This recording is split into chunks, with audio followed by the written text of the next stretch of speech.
فاطمہ امت کی جفا کیسے چھپا سکتے ہیں زہرا، ہم آپ کا غم کیسے بھلا سکتے ہیں زہرا۔ اہل بیت اطہار علیہ السلام کی عظمت پر درود بھیجیں۔ محمد و آل محمد، اللہم صلی علی محمد و آل محمد وعجل فرجهم۔ فاتحہ۔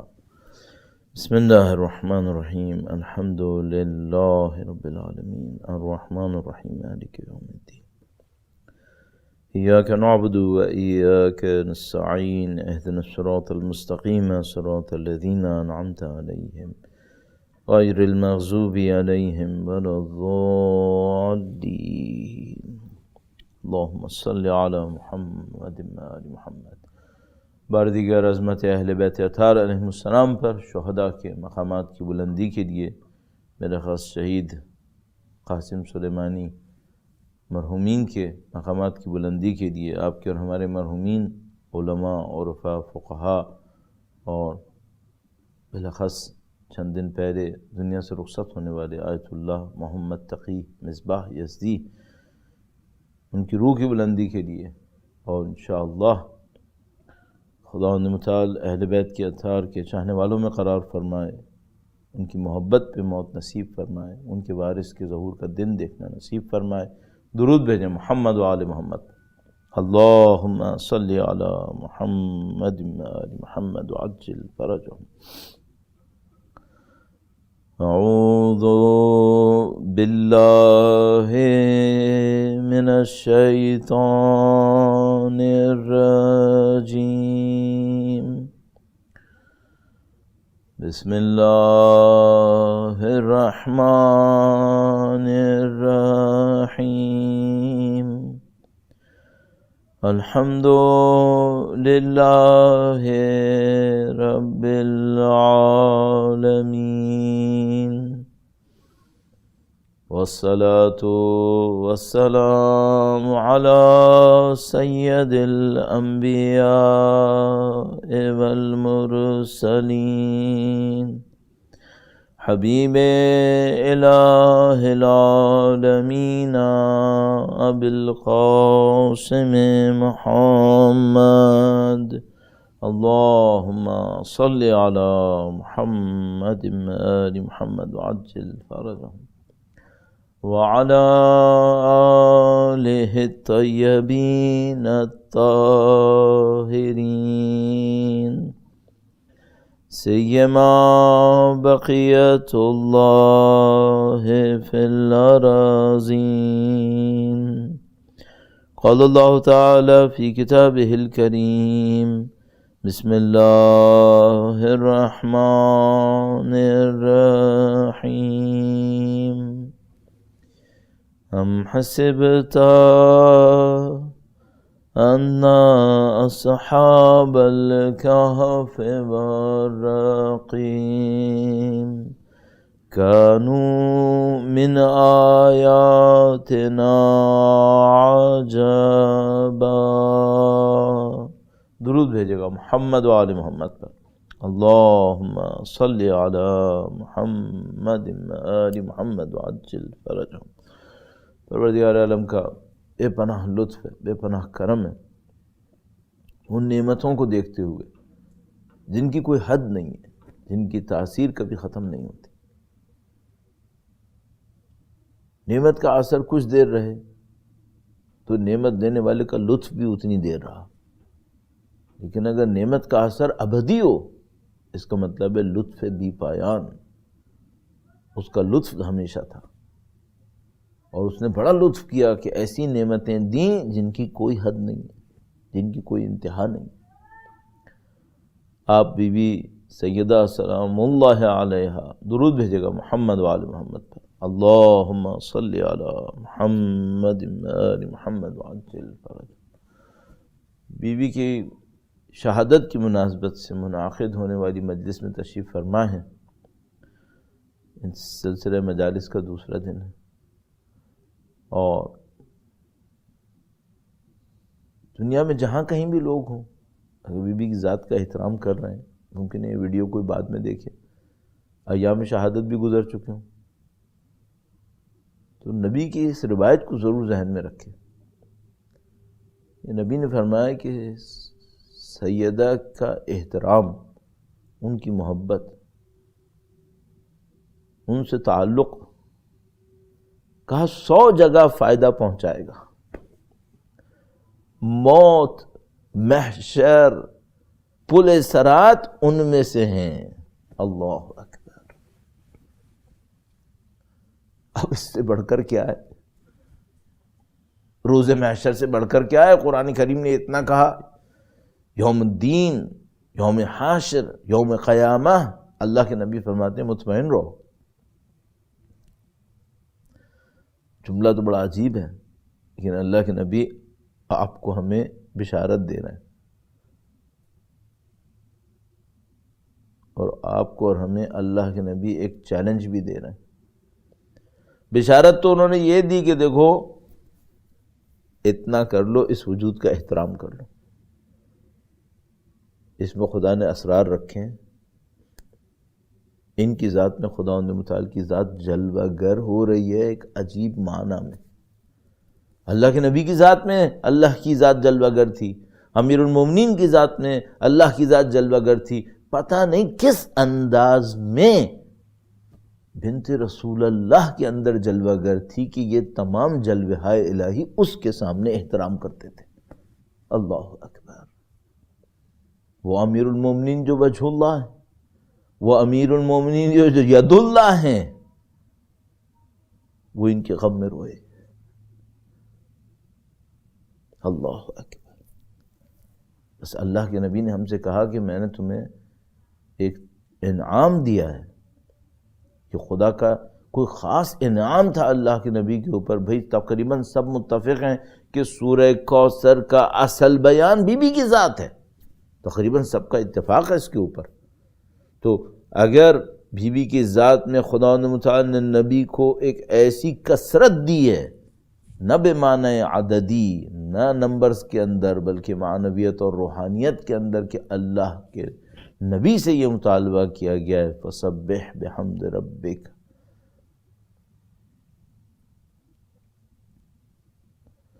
اور اللہ کے نبی سے مطالبہ کیا گیا ہے کہ آپ تسبیح کریں۔ خدا متعال نے اللہ کے نبی کو کوثر نصیب فرمائی، اِنَّا أَعْطَيْنَاكَ الْكَوْثَرَ فَصَلِّ لِرَبِّكَ وَانْحَرْ۔ اللہ کے نبی سے کہا اس کوثر کے بعد، عطا ہونے کے بعد، اب آپ یہ کریں۔ کون سی عظیم الشان نعمت ہے کہ جس کے لیے خدا متعال اپنے نبی سے یہ فرماتا ہے اب آپ یہ کریں، اور اللہ کے نبی فرماتے ہیں دیکھو اللہ نے یہ عظیم الشان نعمت مجھے نصیب کی ہے، میں یہ امانت تمہیں دیے جا رہا ہوں، تمہیں احترام کرنا۔ انی تارک فیکم الثقلین کتاب اللہ وعترتی اہل بیتی، تمہیں احترام کرنا۔ اگر تم نے یہ کیا، کامیابی تمہارے ساتھ ہے، ابدی فلاح تمہارے ساتھ۔ یہ تو بشارت ہو گئی، اب ایک چیلنج بھی ہے۔ آسان نہیں ہوگا، یہ آسان نہیں ہوگا، جس کا ساتھ دینے پر موت میں خدا تمہارے ساتھ ہوگا، حشر میں خدا تمہارا ساتھ دے گا، بلکہ اس کی محبت، ان کی محبت تمہارا ساتھ دے دے گی ہر جگہ کے اوپر۔ اب ذرا تصور کیجئے، محشر میں قاضی خدا ہے، کون سا ایسا ثبوت خدا کو دیا جائے کہ خدا راضی ہو جائے، جبکہ وہ محکمہ عدالت کے اوپر ہے، عدالت لگا کے بیٹھا ہوا ہے، بڑے بڑوں کے دل لرز رہے ہیں۔ قرآن کریم بیان کرتا ہے اس حالت کو کہ لوگوں کی نظریں جھکی ہوئی ہوں گی، ان کے دل لرز رہے ہوں گے، جیسے پھٹ جائیں گے اس شدت خوف اور اس شدت اضطراب سے کہ جب خدا حساب لے رہا ہوگا۔ اس موقع کے اوپر ایک سایہ لطف سیدہ کے چاہنے والوں کے اوپر آئے گا۔ روایت بیان کرتی ہے کائنات کا ہر شخص، حشر کا ہر بندہ یہ چاہے گا کاش سیدہ کی شفاعت مجھے نصیب ہو جائے، کاش یہ مجھے نصیب ہو جائے. نہیں معلوم کیا حقائق. اگر اللہ کے نبی نے اتنی بڑی بات کہی ثقلین، اور اس کے بعد فرمایا 100 جگہ ساتھ دے گی اور یہ چند جگہیں تو یہ ہیں، تو بھائی نہیں معلوم کون سی حقیقت ہیں. اب آپ بتائیے یہ چیلنج ہوا یا نہیں ہوا؟ اتنی بڑی بڑی نعمتیں تمہیں مل جائیں گی تو تم بس اتنا کرو کہ چند دفعہ نام لے لیا کرو. نہیں، چیلنج ہے، چیلنج ہے، بہت بڑا چیلنج ہے. نام بھی لو، سیکھو بھی، جس طرف وہ بھیجیں اس طرف چلے جاؤ. وہ جو اللہ کے نبی کے لیے اللہ نے فرمایا ما آتاکم الرسول فخذوہ وما نہاکم عنہ فانتہوا، جو تمہیں دیں وہ لے لو، جس سے منع کریں باز آ جاؤ. اور پھر اللہ کے نبی یہ کہیں جس نے فاطمہ کو خوش کیا اس نے مجھے خوش کیا، جس نے انہیں ناراض کیا اس نے مجھے ناراض کیا. اب بیوی کی خوشی کس میں ہے؟ بیوی کی خوشی اس میں ہے کہ تم ان کے راستے پہ چلو. کیا سیکھوں؟ کل ایک پوائنٹ عرض کیا تھا، دنیا کے اندر زندگی گزارنے کی پرائرٹیز سیٹ کر لو. ان پرائرٹیز میں ظاہری طور پر لے کے باطن تک پتہ نہیں کیا کچھ ہوگا، لیکن اگر صرف ظاہری دیکھو تو میں دس بستہ اپنے لیے بھی درس کے لیے عرض کر رہا ہوں، میرے لیے درس ہو جائے. مثلا اگر میں بیوی کی زندگی کے ظاہر سے بھی کچھ سیکھوں، باطن کا تو مجھے کیا پتہ، ان حقائق تک تو ہماری پہنچ نہیں ہو پائے. لیکن صرف ظاہر سے سیکھوں تو کیا سیکھوں؟ کم سے کم سادگی تو سیکھ لو. زندگی میں سادگی تو سیکھی جا سکتی ہے. اس کے لیے تو کوئی علمی معرکہ کرنے کی ضرورت نہیں ہے. ان کا گھر کیسا تھا، ان کی زندگی کیسی تھی، سادگی سے شروع کرو. تو مثلا اگر میں کہہ رہا ہوں کہ بھئی میں ان کا ماننے والا ہوں، ان کا چاہنے والا ہوں، اور ان کی محبت 100 جگہ میرا ساتھ دے گی، ان 100 جگہوں کا ساتھ لینے کے لیے مجھے کیا سیکھنا ہے؟ جب بھی زندگی میں معرکہ آئے، اس کام میں شوبازی ہے اور اس کام میں شوبازی نہیں ہے، اور کام دونوں میں ہو رہا ہے، تم شوبازی والا مت کرو، سادگی والا کرو. ایک گھر بناؤ جس کو پوری دنیا دیکھے، رہنا اتنا ہی حصے میں ہے جتنے میں رہوں گا. ایک گھر بناؤں گا جو میری ضرورتوں کو پورا کرے گا، رہوں گا تو اتنے میں نا جتنا رہتا تھا. شوبازی کے اوپر نہیں لگا رہا، میں اس کو نارمل رکھ رہا ہوں. نہیں کہہ رہا بدنما کرو، نہیں بدنما نہیں کرو، سادہ کر لو. سادہ بہت اچھا لفظ ہے، سادہ لفظ بھی اچھا ہے، سادگی سے سمجھ میں بھی آ جائے گا، کوئی دشواری نہیں ہے. آپ اپنی زندگی کو سادگی پہ لے کے جائیں، کیونکہ آپ بیوی کے چاہنے والے ہیں، ان کا احترام کرنے والے ہیں. تو زندگی میں طے کر لیں بھائی. اور یقین فرمائیے اگر مجھ سے کوئی یہ کہے بھائی یہ کیپٹلزم پوری دنیا کے اوپر حاکم تھا کیونکہ اب تو الحمدللہ اس کا جنازہ اٹھ رہا ہے اور لوگ دیکھ بھی رہے ہیں، اور وہ کیپٹلزم اور لبرل ڈیموکریسی اور فنا ان سب کے جنازے الحمدللہ رب العالمین آنکھوں کے سامنے نظر آ رہے ہیں. اگر کوئی میرے اوپر اعتراض کرے مولانا ڈیموکریسی تو بری چیز نہیں ہے، مولانا کیپٹلزم تو اتنا برا نہیں ہے، یہ سب باتیں، تو بھائی فی الحال میں اس گفتگو میں نہیں جاؤں گا. تھوڑا بہت آیت اللہ مرحوم مصباح یزدی کے کتابوں کو دیکھ لیجئے گا، انہوں نے کیا ارشاد فرمایا اس سلسلے میں، اور کیوں ویسٹ ان سے بہت چڑھتا تھا. یہ ویسٹ کی حکومتیں کیوں ان سے چڑھتی تھیں، اس کو بھی دیکھ لیجئے گا. تو پھر ہمیں نظر آئے گا یہ سب معاملے ختم ہو رہے ہیں الحمدللہ ہماری آنکھوں کے سامنے ہیں. میں تو دہراؤں گا بھی نہیں آپ کے سامنے اس مجلس کے اندر کم از کم. تو ان سب کا مقابلہ کیسے کریں؟ سادگی، قناعت سے کرو. زندگی کی پتہ نہیں کتنی مشکلیں آسان ہو جائیں گی، پتہ نہیں کتنی مشکلیں. اگر میں آپ کے سامنے اتنی 2 دفعہ تاکید سے کہہ رہا ہوں، پتہ نہیں تو واقعاً 1-2 مسئلے آسان نہیں ہوں گے، پتہ نہیں کتنے مسئلے آسان ہو جائیں گے اگر انسان صرف یہ کر دے تھوڑا سادگی پہ آ جائے، شو بازی کے تصور کو اپنے دماغ سے نکال دے. مجھے اپنی کالج کی لائف یاد ہے، پتہ نہیں کتنا ٹائم اس بات کے اوپر لگ جاتا تھا یہ سوچنے پر میں کیسا لگ رہا ہوں، لوگ مجھے دیکھیں گے تو کیا ہوگا. ایک حد تک تو صحیح ہے کہ انسان لباس شہرت نہ پہنے کہ الٹا سیدھا کچھ پہن کے آ جائے، مڑ کے لوگ دیکھ رہے ہوں، لیکن بھائی یہی زندگی بن جائے. اب کچھ لوگوں کو ہم جانتے ہیں گاڑی میں، گھر میں، کپڑے میں، چلنے اٹھنے بیٹھنے، موبائل، ہر چیز میں صرف ایک دماغ کے اندر مصیبت گھسی ہوئی ہے، لوگوں کو دکھانا ہے. بھائی تم اہل بیت کے چاہنے والے ہو، ان کے ماننے والے ہو، انہوں نے زندگی میں کبھی ایک دفعہ بھی یہ کام کیا؟ ہمیشہ مخالفت کی تھی اس کام کی. اور بیوی کی ذات سے تو کم از کم جو انسان سادہ ترین لفظوں میں، کم علم ترین حیثیت کے اندر رہتے ہوئے جو انسان سیکھ سکتا ہے وہ یہ سادگی ہے. بیوی کی ذات سے، مولا کی ذات سے، ان کی اولاد طاہرہ کی ذات سے. اور وہ اللہ کے نبی کا مجھے ایک جملہ کبھی کبھی یاد آتا ہے اس معاملے کے اندر، جب لوگ بہت زیادہ حرام حلال کی گفتگو کرنے لگتے ہیں. مولانا حرام تو نہیں ہے، حرام تو نہیں ہے، حرام تو... ارے بھائی، بہت ساری چیزیں حرام نہیں ہیں لیکن گھسیٹ کر حرام سے بدتر میں لے جاتی ہیں، گھسیٹ کے لے جاتی ہیں. اسی لیے خدا بعض چیزوں کو مکروہ کہتا ہے. وہ دروازے کو بند کرنا چاہتا ہے، وہ اس کے سامنے رکاوٹ کھڑی کرنا چاہتا ہے کہ بھائی تمہاری مجبوری ہو تو کر لو، لیکن اس بات کو ذہن میں رکھنا، اس کا اصرار، اس کی تکرار تمہیں حرام میں لے جائے گی. علماء اخلاق صراحت سے کہتے ہیں کہ جو شخص مکروہات کا خیال نہیں کرے گا قطعاً محرمات کے اندر مبتلا ہو جائے گا. اور سماجی سطح پہ بھی ایسی، معاشرتی سطح پہ بھی ایسی. اگر آپ شوبازی کے معاملے کے اندر خیال نہیں کریں گے اور کہتے رہیں گے بارڈر لائن بس حلال حلال اور حرام میں داخل نہ ہو، آپ نے قطعاً حرام میں جانا ہے. پھر آپ کی ایک عادت بنے گی، وہ ڈیولپ ہوگی اور وہ اور زیادہ پختہ ہوتی چلی جائے گی، اور اس کے نتیجے میں پھر بہت سارے ارادے ختم ہو جائیں گے. تو بندے خدا یہ رسک کیوں لے رہے ہو؟ شروع سے اپنی زندگی کو ایک پیٹرن کے اوپر لے کے چلو شروع کہاں بھی تھا، اب میری جیسی اگر عمر میں بھی ہے تب بھی اپنی زندگی کے فیصلے سادگی کے اوپر کرو، قناعت پہ کرو. لوگوں کے ساتھ رکھ رکھاؤ کے مقابلے میں مت آؤ. جس دن آپ کا دماغ یہ رکھ رکھاؤ کے مقابلے کو تلقین کرے، فوراً اپنے اوپر گرفت کریں، وہ کہ بھائی مجھے سیدہ کی شفاعت چاہیے. ایسا نہ ہو کہ ان جنگوں کے اندر، رقابتوں کے اندر، دیکھا دیکھی کے مارکوں کے اندر، وہ بھی کپڑوں کے اوپر، گاڑیوں کے اوپر، موبائل کے اوپر، گھروں کے اوپر، زیوروں کے اوپر، لباس کے اوپر، میں سیدہ کی شفاعت سے محروم ہو جاؤں.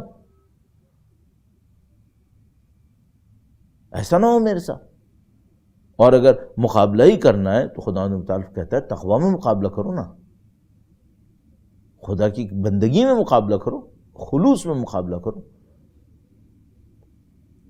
وہ دیکھو کہ اس نے پرخلوص ہو کر کتنے کام کی، میں نے تو بہت کم کی، مقابلہ اس میں کرو. دکھاوے میں کیوں کرتے ہو؟ بیوی کی ذات سے سیکھو. اور کیا سیکھیں؟ تو وہ جو کم سے کم سیکھے وہ سادگی اور قناعت سیکھ لے.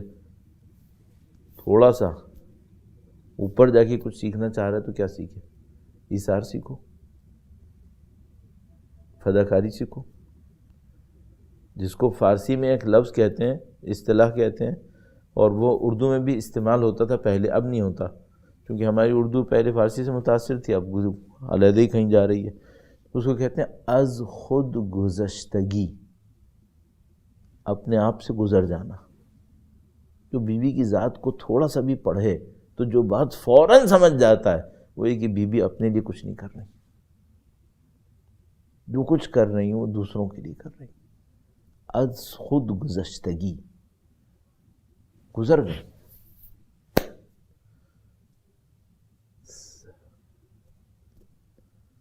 بیٹی تھیں تو اللہ کے نبی کے لیے تھی. واقعاً انسان اپنی زندگی میں سوچ کر اس بات کو فخر بھی کرتا ہے، غم بھی مناتا ہے، خوش بھی ہوتا ہے. اللہ کی نبی کی صاحبزادی نے کیا کچھ کر دیا. ایک لمحے کے لیے سوچیے کہ اگر نعوذ باللہ تعالی، اگر نبی کی ذات اتنی اعلیٰ مقام کے اوپر، ان کی صاحبزادی میں سٹینڈرڈز نعوذ باللہ تعالی، میرے جسے کہتے ہیں خاکم بدہن، اگر اس میں کوئی کمی ہوتی تو کیا ہونا تھا؟ اللہ اکبر، نعوذ باللہ تعالی، یہ ہو ہی نہیں سکتا تھا. اور بیوی نے نبی کی خوشنودی کو اس جگہ تک پہنچایا کہ وہ چیزیں جن کے حلال میں کوئی شائبہ بھی نہیں تھا، اگر کبھی تصور کیا کہ میرے والد گرامی اس سے خفا ہو سکتے ہیں، فوراً برکنار. کہ اللہ کے نبی کبھی تشریف لائے، گھر کے اوپر ایک پردہ لٹکا ہوا تھا، اللہ کے نبی نے دیکھا تو تھوڑا سا رک گئے دروازے پر. بیوی نے احساس کیا کہ میرے والد کو یہ پردہ اچھا نہیں لگا، شاید زیادہ چمکدار تھا، پتہ نہیں کیا تھا، فوراً پردہ اتارا، اللہ کے نبی کو دیا اور کہا یہ اللہ کی راہ میں دے دے۔ اللہ کے نبی سمجھ گئے اور کہا کہ دیکھو فاطمہ مزاج شناس ہے، میرے مزاج کو پہچانتی ہیں، اور یہ بھی کوئی راز ہوگا کہ انہوں نے لٹکایا ہوگا تاکہ بعد میں یہ منظر لوگوں کو نظر بھی آ جائے، ورنہ شاید لٹکاتی بھی نہ ہو۔ اب وہ پردہ کس مقصد سے لٹکا تھا اللہ ہی جانتا ہے۔ لیکن عزیزان محترم، یہ ہمیں سیکھنا ہے، تو کیا سیکھیں؟ ایثار سیکھو۔ ایثار، انسان اپنی ذات پہ ایثار کر دیتا ہے۔ مثلا کیا ایثار؟ تو ہمارے پاس روایتوں کے اندر ہے کہ مثلا کوئی آدمی مہمان آیا کسی کے گھر کے اوپر، اور شوہر نے جب کہا اپنی زوجہ سے کہ مہمان آیا، اس نے کہا کھانا تو ہے ہی نہیں، کھانا تو ایک ہی آدمی کا ہے۔ کہا کوئی بات نہیں، اندھیرا کر دیں گے، میں ایسا دکھاؤں گا کہ میں نے کھا لیا تاکہ مہمان کھا لے۔ کہ چلو ٹھیک ہے۔ یہ ایثار تو وہ بھی کر لیتے تھے اصحاب رسول، تو نبی کی صاحبزادی کا ایثار کیا تھا؟ نبی کی صاحبزادی کا ایثار یہ نہیں تھا صرف کہ وہ چکی چلاتی تھیں اور بچوں کی زندگی چلتی تھی۔ نبی کی صاحبزادی کا ایثار یہ نہیں تھا صرف کہ وہ گھر میں رہتی تھیں، ساری مشقتوں کو برداشت کرتی تھیں تاکہ ان کے شوہر جہاد پہ جائیں۔ یہ تھا، بہت سخت تھا، لیکن اس سے بڑھ کر تھا۔ کیا بڑھ کر تھا؟ بی بی نے تربیت دی ان اولاد کی کہ جس نے اسلام کی خاطر سب کچھ قربان کیا، اور بی بی نے سب سے پہلے خود اپنے آپ کو قربان کیا۔ عزت کا ایثار کیا، احترام کا ایثار کیا۔ اللہ اکبر، اللہ اکبر۔ عزیزان محترم، میں تھوڑی سی ایج گزارنے کے بعد اس نتیجے پر پہنچ رہا ہوں، اور آپ سب جانتے ہیں، ویسے اس کے لیے اتنی عمر گزارنے کی بھی ضرورت نہیں ہے۔ انسان کی زندگی میں جو سب سے قیمتی چیز ہوتی ہے، میرا خیال ہے، آپ سب معتقد ہیں میرے خیال میں، وہ انسان کا احترام ہوتا ہے۔ انسان بعض اوقات یہ چاہتا ہے غریب رہ جاؤں لیکن بے احترام نہ رہوں، یعنی جس کو معذرت کے ساتھ ایک ایسے لفظ صحیح نہیں ہے، لیکن کہتے ہیں بھئی لوگوں کے سامنے ذلیل نہیں ہونا۔ وہ البتہ ذلت و عزت خدا کے ہاتھ میں ہوتی ہے، لوگوں کے کیے دیے سے کچھ نہیں ہو سکتا۔ لوگ تو پتہ نہیں کیا کچھ کر دیں گے اگر ہم لوگ یہ سوچنے لگیں۔ ان العزت للہ جمیعا، عزت اللہ کے لیے، وہ دینے والا ہے۔ تعز من تشاء وتذل من تشاء بیدہ الخیر۔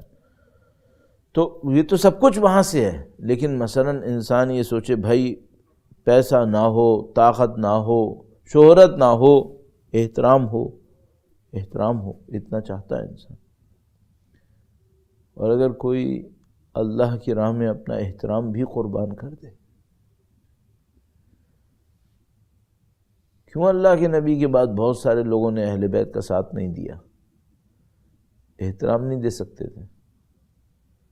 معاشرے میں ان کو ایک عزت ملی ہوئی تھی، احترام ملا ہوا تھا، ان کو پتہ تھا اگر ہم مخالفت کریں گے ہم عزت احترام سے محروم رہ جائیں گے، وہ عزت و احترام ہاتھ سے نہیں دے سکتے تھے۔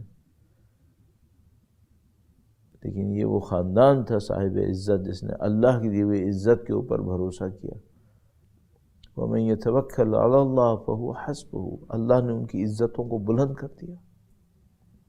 یہ خدا کا قانون ہے، جو میری خاطر جو کچھ قربان کرے گا میں اس سے بڑھ کر اس کو لیے تضمین کروں گا، ضمانت دوں گا۔ تو ہمارے پاس وہ فرمان موجود ہے کہ جس میں خداوند متعال نے فرمایا کہ اگر کوئی شخص میری خاطر غربت برداشت کرے، دنیا کے ہر کاروبار میں اس کے لیے حصہ رکھوں گا، اور اگر کسی نے میری خاطر ذلت کو برداشت کر لیا تو ہر جھکے ہوئے، وہ اٹھے ہوئے سر کو اس کے سامنے جھکا دوں گا۔ اور ان سب کا مظہر اہل بیت اطہار علیہ السلام کی ذوات مقدسہ تھی۔ کیا کیا قربانیاں دی۔ تو عزیزان محترم، میں اور آپ کیا سیکھیں؟ سادگی سیکھ لیجئے، قناعت سیکھیے، میں اور آپ سیکھیں انشاءاللہ، پروردگار توفیق نصیب فرمائے۔ ایثار سیکھیں، از خود گزشتگی سیکھیں، اپنی جان سے گزر جانا، دوسروں کی خاطر زندہ رہنا، اور دوسروں بھی وہ نہیں جو میرے خون کا رشتہ ہے، نہیں دوسرے وہ جو اجنبی ہیں ظاہری طور پر، اسلام کی خاطر، اس اسلام جس پر عمل ان کے خاندان نے تو ویسے ہی کرنا تھا، اس اسلام جس پر عمل کرنے والے اجنبی تھے، لیکن ان کے لیے بھی ایثار اہل بیت نے کیا۔ آج میں اور آپ اگر دین پہ عمل کر رہے ہیں تو کس کی قربانیوں کا نتیجہ ہے؟ اسلام زندہ ہوتا ہے ہر کربلا کے بعد، اور صاحب کربلا کس گود میں پلا ہے؟ اگر سید الشہداء کی قربانیوں کی حفاظت بی بی زینب نے کی ہے تو بی بی زینب کو یہ حوصلہ کس ماں سے ملا ہے؟ یہ سب کچھ اس در اقدس سے ہوا ہے۔ اس خاطر تو 12 ائمہ روتے تھے، گریا کرتے تھے، غم مناتے تھے، اور غم کی کیفیت بھی بڑی عجیب تھی۔ یہ جو ہمارے پاس روایات ہیں بی بی سیدہ سلام اللہ علیہا کے بارے میں، درود بھیجے گا محمد و آل محمد پر، اللہم صلی علی محمد و آل محمد وعجل فرجہ۔ ان کی تنہا جد و جہد کے بارے میں یہ روایتیں بڑی عجیب ہیں۔ تو آپ سادگی، قناعت، ایثار، اور یہ درس کتنا عجیب درس ہے، تنہا جد و جہد، اللہ اکبر۔ بھائی کچھ لوگ انسان کا ساتھ دینے والے ہوں، سختی آسان ہو جاتی ہے، سختی آسان ہو جاتی ہے، لیکن اگر کوئی ساتھ دینے والا نہ ہو، انسان کو اکیلے ہی سب کچھ کرنا پڑے، وہ بہت سخت مرحلہ ہوتا ہے۔ تو مثال کے طور پر ایک جنگ ہو، اس جنگ کے اندر آپ ایک حصہ ہو ایک بہت بڑے لشکر کا، کام آسان ہو گیا، بہت بڑا لشکر ہے نا۔ اچھا اس میں آپ کے اوپر ظلم ہوا، مثلا اسلحے سے حملہ ہوا، جو کچھ بھی ہوا، بہت سارے لوگوں کے درمیان آپ تھے، آپ کے اوپر ہو گیا، لیکن بہت سارے لوگ نہ ہوں، لوگ ہوں ہی مٹھی بھر، تو آپ کو 2 مشکل سہنی پڑ گئی۔ ایک تو جنگ کی سختی، دوسری جنگ ایک ایسے دشمن کے سامنے جو بہت زیادہ طاقتور تھا۔ تو مثال کے طور پر جیسے اصحاب کربلا نے سختی جھیلی ہزاروں کے لشکر کے سامنے، 10,000 کے لشکر کے سامنے، مثلا سید الشہداء کی مٹھی بھر لوگ تھے، تو یہ بہت بڑا معرکہ تھا۔ اور اس میں بھی ان لوگوں نے زیادہ سختی جھیلی جو اکیلے رہتے جا رہے تھے۔ تو سارے لشکر میں سب سے زیادہ سختی کس نے جھیلی؟ خود سید الشہداء نے، تنہا۔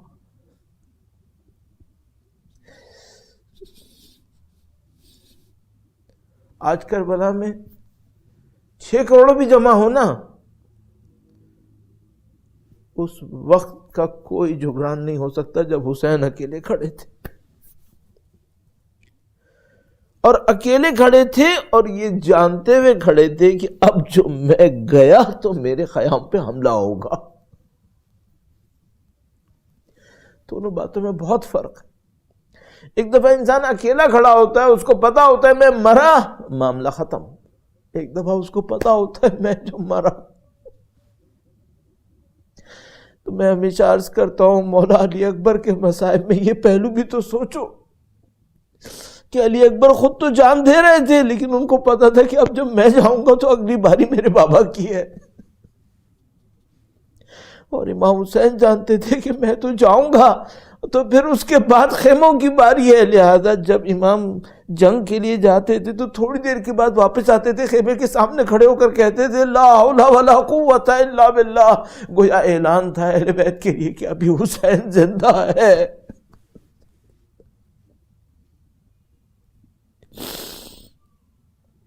تنہا لڑنا بہت بڑا معرکہ ہے، یہ آپ نے سن لیا نا۔ اب ذرا سوچنا کہ بی بی سیدہ تنہا کیا کیا جھیل رہی تھی۔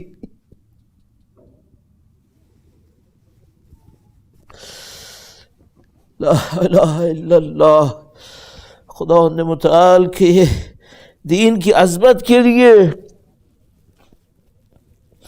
بیوی کا وجود مقدس کیا کیا جھیل رہا تھا۔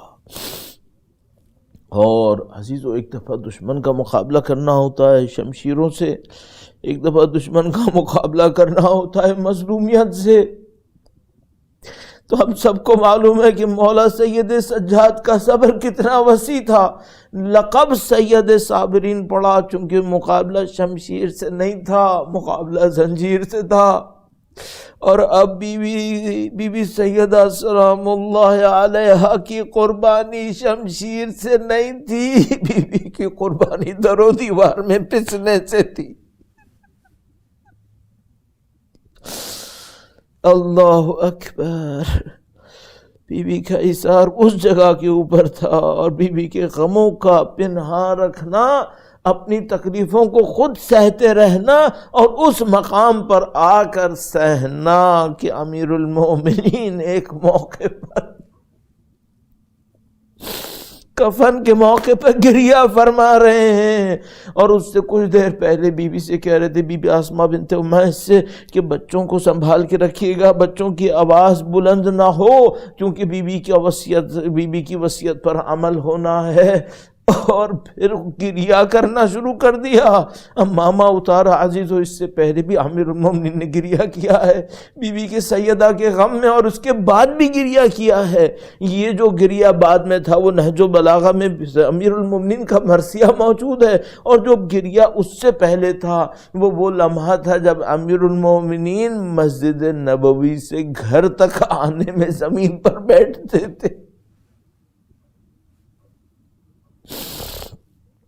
بس ایک موقع کے اوپر امیر المومنین نے ماتم کرنا شروع کر دیا سیدہ کے مصائب کے اوپر.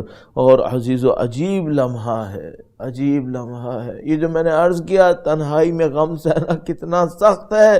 اگر ہمارے ہاں کسی کے اوپر کسی کی جدائی کا غم آتا ہے تو سب تعزیت پیش کرنے جاتے ہیں، اسے گلے لگاتے ہیں، اسے سکون دیتے ہیں، اور لوگوں کا تسلیت پیش کرنا تسلی کا سبب بن جاتا ہے. دل کو آرام آ جاتا ہے کہ سب غم میں میرے ساتھ ہیں.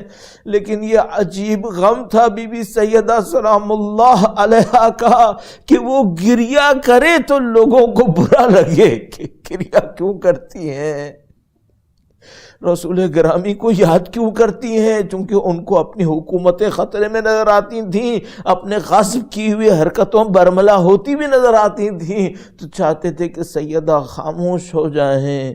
اور عزیزو بی بی نے تو غم برداشت کیا اور اپنے غم کو لے کر دنیا سے گئیں. لیکن ایسے حالات پیش آئے، بس دو جملے اگر اور عرض کروں انتہائی دکھ کے، وہ یہ کہ کسی یتیم بچے سے کہو کہ ماں کے غم میں نہ روئے. بی بی زینب سے، بی بی ام کلثوم سے سلام اللہ علیہما، وہ امام حسن و امام حسین سے کہا گیا کہ بیٹا نہ رو تو آہستہ آواز میں رو. دل پھٹتا ہے اسی کو سوچ کر کے کسی کی ماں چلی جائے اور اس سے کہو کہ آہستہ روئے. سلام ہو اس باعظمت خاندان کے اوپر کہ نہیں معلوم شاید یہ بھی تربیت کا حصہ تھا کہ آج بی بی زینب سے اور بی بی ام کلثوم سے کہا گیا کہ ماں کے غم میں آہستہ رو. کل ایک وقت آئے گا جب حسین کے غم میں رو گے تو تعزیانے پڑیں گے.